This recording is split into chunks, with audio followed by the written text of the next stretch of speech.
It is nearly the end of November, and the Flames have still not reached 500. You're Locked On Flames, your daily podcast on the Calgary Flames. Part of the Locked On Podcast Network, your team every day.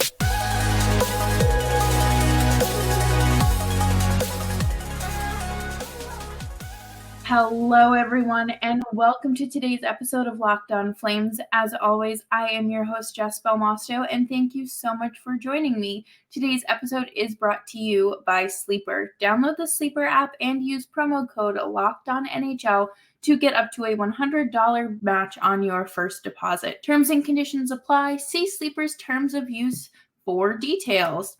We just gotta be pretty blunt here today. We're gonna talk about the bad. And there's plenty of it. The good, and 3 players to watch tonight against the Vegas Golden Knights.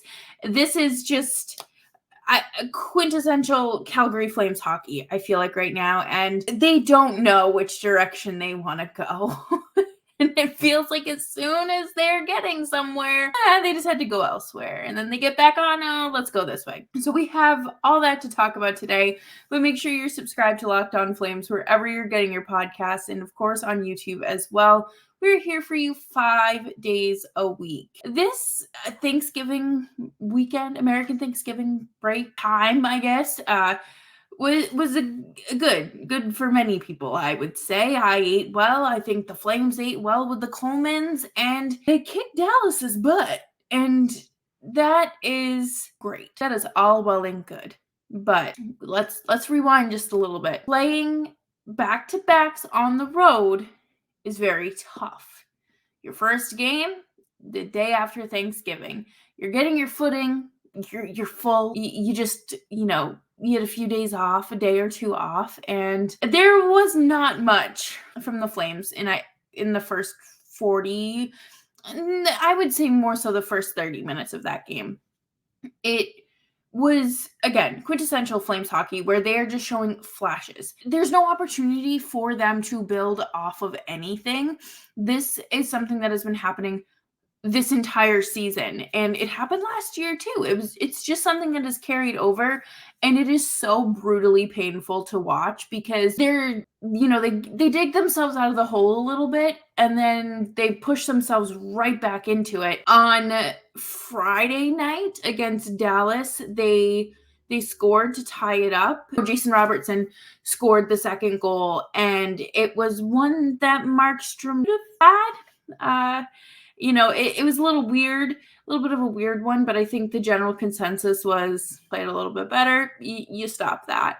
And they tie it up, and then Robertson scores. Saturday night they score, and immediately after Nathan MacKinnon scores. So they're going from, they're cutting the lead in half to, adding another deficit. I have such a hard time with that because it just deflates.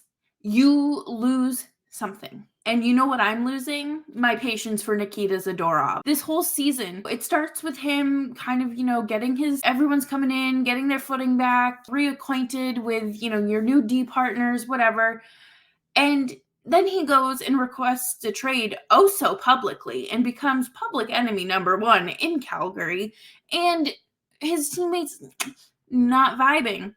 And then out on the ice, off ice stuff, I understand, happens. But when you are on the ice, and especially because you're looking for a trade, to be out of position as many times as Nikita Zadorov has been caught staring off into another world, misreading a play, I don't even know. It is so aggravating. I'm the best defenseman on this team. Then show us.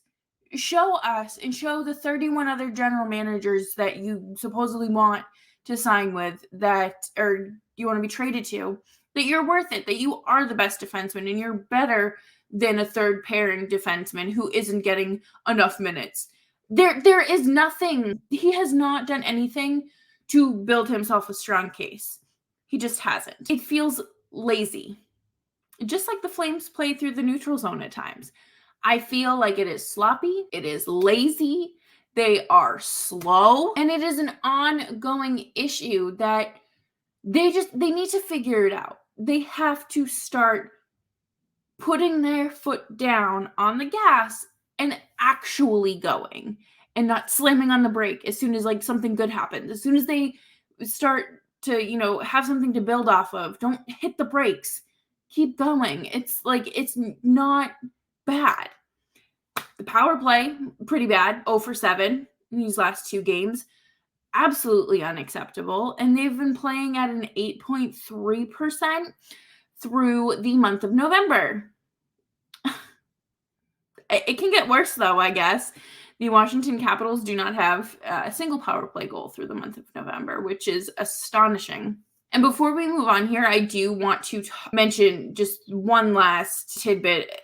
It's regarding one of the pending UFAs, too, which is fantastic. The ship has sailed on trading Dan Vladar. He has looked like crap in every single outing. That game against Detroit, oh my God, I thought it might have just been like a one-off situation. And then against Colorado. And his team left him out to dry a little bit in Colorado, but, this is a problem for someone that gets paid a lot more than me to solve. And someone's going to be desperate enough for a goaltender. Someone will. But I don't know if they're going to come knocking on Calgary's door. Coming up next, we are going to talk about the good, because there is no bad without the good. And we are going to take a quick break here, and I want to talk to you about Collective. Collective is the #1 financial solution for freelancers, contractors, and self-employed entrepreneurs that lets you focus on your passion and not the paperwork. Join the thousands of solo entrepreneurs who have saved an average of $10,000 per year on taxes with their structure. Right now, Collective is offering 1 month free and no onboarding fee when you go to collective.com/LockedOnNHL and tell them Locked On NHL sent you. That's a $550 value for free when you go to collective.com/LockedOnNHL and tell them that Locked On NHL sent you. That is collective.com/LockedOnNHL, and make sure you tell them Locked On NHL sent you. Thank you, everyone, for tuning into today's episode of Locked On Flames. Make sure you're subscribed to the show wherever you get your podcasts. It's great being a daily show because we never miss the opportunity to hit on those prevalent hot topics. And that's why I love hosting this show, because it's not like I have to wait every Wednesday to share my thoughts. It's every single day. And I think that's fantastic. And I hope you like it too. What on earth happened in the third period against the Dallas Stars? Do not get me wrong. I did not hate any of it. I thought that they played great. They're down 2 goals. You expect them to score, maybe 2 to, take it to overtime and lose in a shootout naturally, right? No, they go on to score 5 unanswered goals, to the point where I believe it was Matt Duchene, or no, it was Heiskanen, I believe, smacked his stick against the goalie post, the pipes, and broke his stick. So, I'm glad that Jake Ottinger decided to kind of give up a little bit. Thank you. I appreciate that. I'm very glad that the Flames offense decided to show up. This is their third come-from-behind win this year, and it's November 27th, okay? It took them until March of last year to get 1. We have 3, or they have 3. That third period performance was something that you see in like a Disney movie or in Hollywood, whatever the case may be, when the underdog is like coming from behind, oh, we got to do it. This is for us, whatever. And they did it. And I am so happy that it was, in front of Blake Coleman's family. I thought that, it being in Texas was fun. Someone said it was the Battle of Cowtown. Real. And I just liked what we saw from everyone. It was a great effort. Again, my only issue here is that they're not playing full 40-minute games, because you don't need to have a third period like that if you're playing the full 60 minutes. So Yegor Sharangovich, you are quickly climbing back up to one of my players to watch, because you have 5 points in 5 games.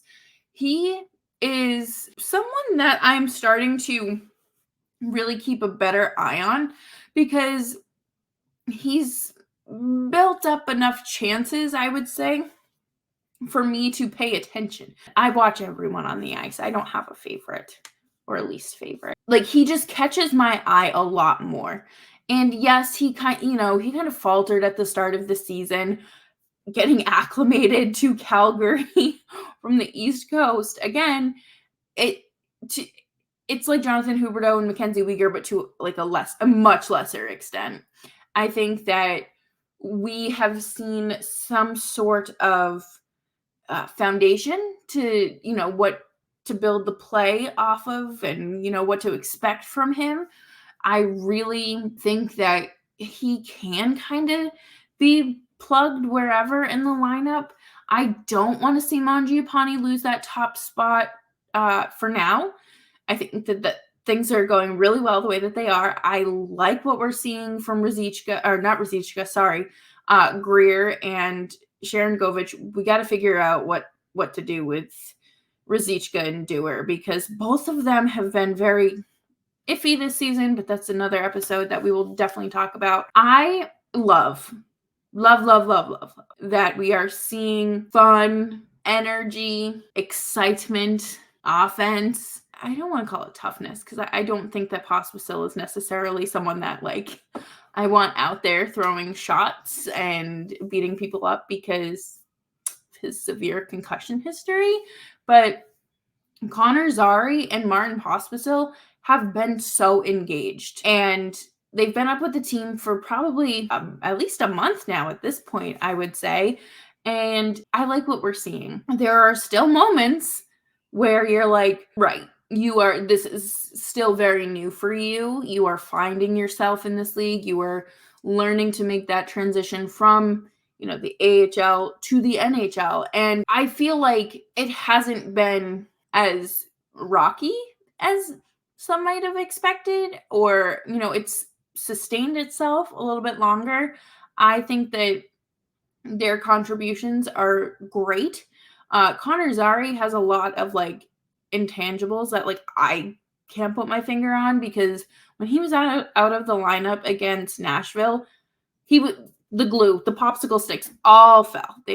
The house fell in on itself. There are still mistakes being made by not just them, by every single Flames player. You had Dan Vladar completely out of position last night. You have Mackenzie Weegar just overpassing, turning the puck over. You have Rasmus Andersson overthinking, and just, again, pretty much the forward group as a whole just kind of, they each rotate who's going to struggle the most. But when it's good, it's crispy. It looks good. I like what we see from it. I like there's less giveaways. And if there is a giveaway, it's not leading to an immediate goal, or necessarily, they're not losing complete control. They're able to kind of bring it back in. But I need more.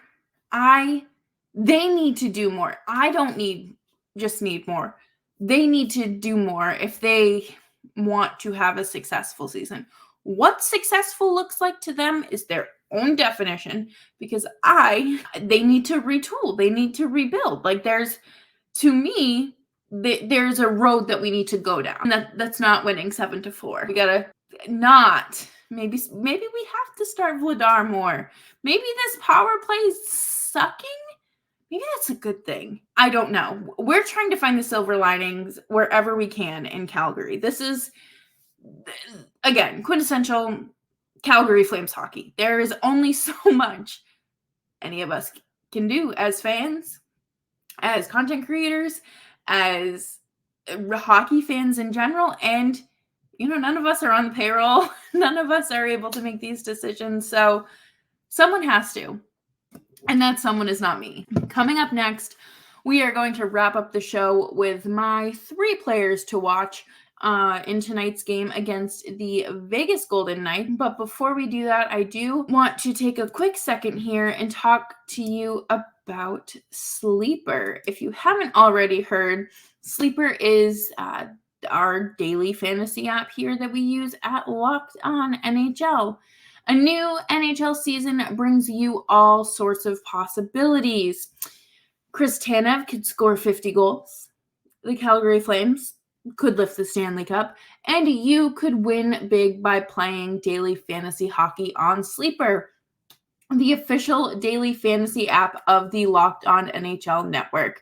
Sleeper is our number 1 choice for daily fantasy sports and especially daily fantasy hockey, because with Sleeper, you can win 100 times your cash in daily fantasy hockey contests. All you have to do is pick whether studs like McDavid, McKinnon, Ovechkin will record more or less than their Sleeper projections for things like goals, assists, saves, plus minus, and more in a given game. To win a 100 times bet on Sleeper, you just need to correctly predict the outcome of 8 player stats. You heard me, Flames fans. You can win 100 times your money playing daily fantasy hockey with Sleeper. So start paying attention and nail your picks so you can start winning big. Use promo code LOCKEDONNHL and you'll get up to a $100 match on your first deposit. Terms and conditions apply. That is code LOCKEDONNHL. See Sleeper's terms of use for details. Thank you, everyone, for tuning into today's episode of Locked On Flames. You can follow me on X, Twitter, and Instagram at Jess Belmosto. Tonight, the Flames face off against the Vegas Golden Knights in Calgary, and they are one of the best teams in the league.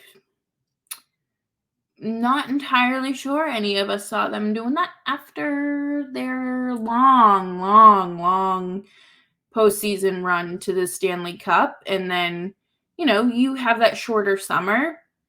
They have some players on their team that do have injuries and required, surgery, just normal rehabilitation, and of course just resting. Because believe it or not, that is part of being a professional athlete. Doesn't mean you're resting like you and I on the couch for 6 hours on a Sunday watching Red Zone, but you do have to, schedule some rest time. I do not have any expectations for this game.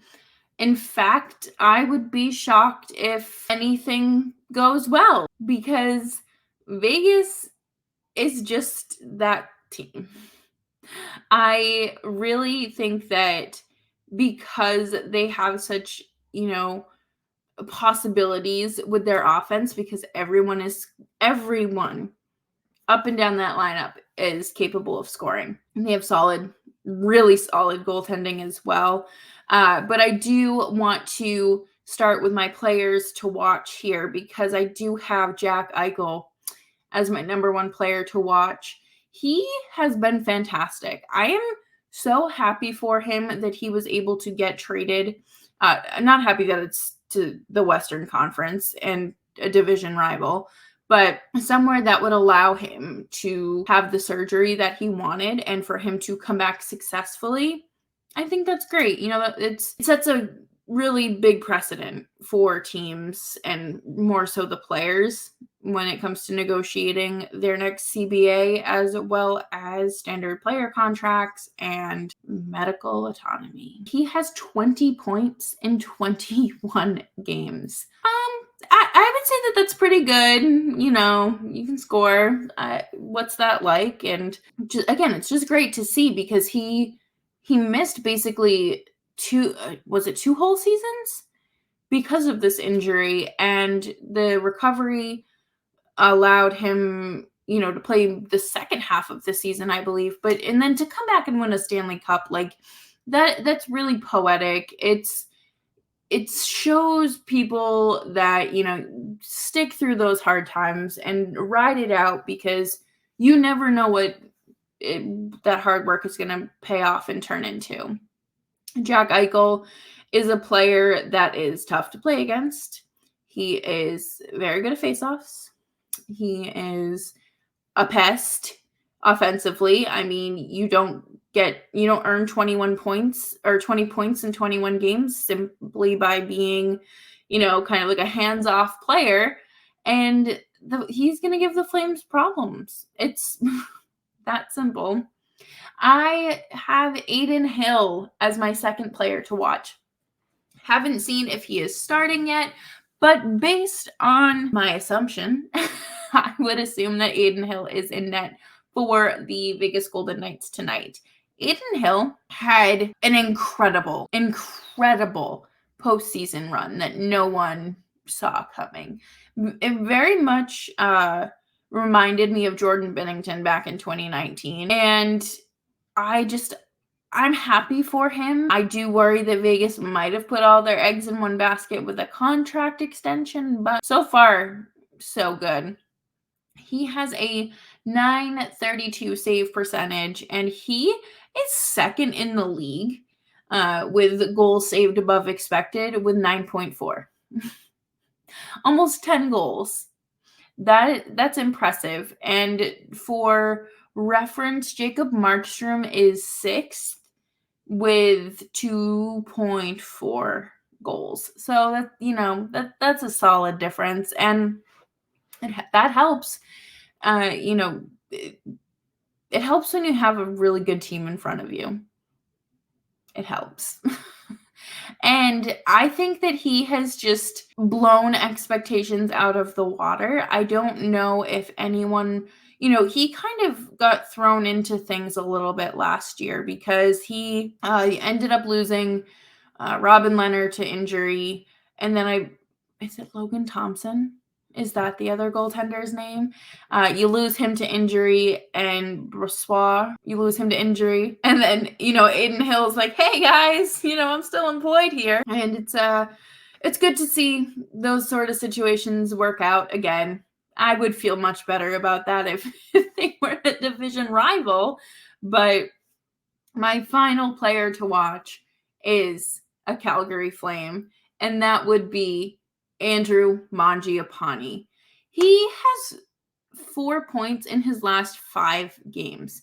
He's getting more comfortable. He's shooting a lot more. He's not overthinking it as much. I noticed that he still has those little moments, but when he took that shot down from his knees the other day, I was like, we are so close to having 38-goal Mangiapane back. This is like the perfect time for him to get ready to pop off. I think that we are so close to seeing the Mangiapane that earned that $5.9 million contract. It's not easy when you don't necessarily have those consistent line mates.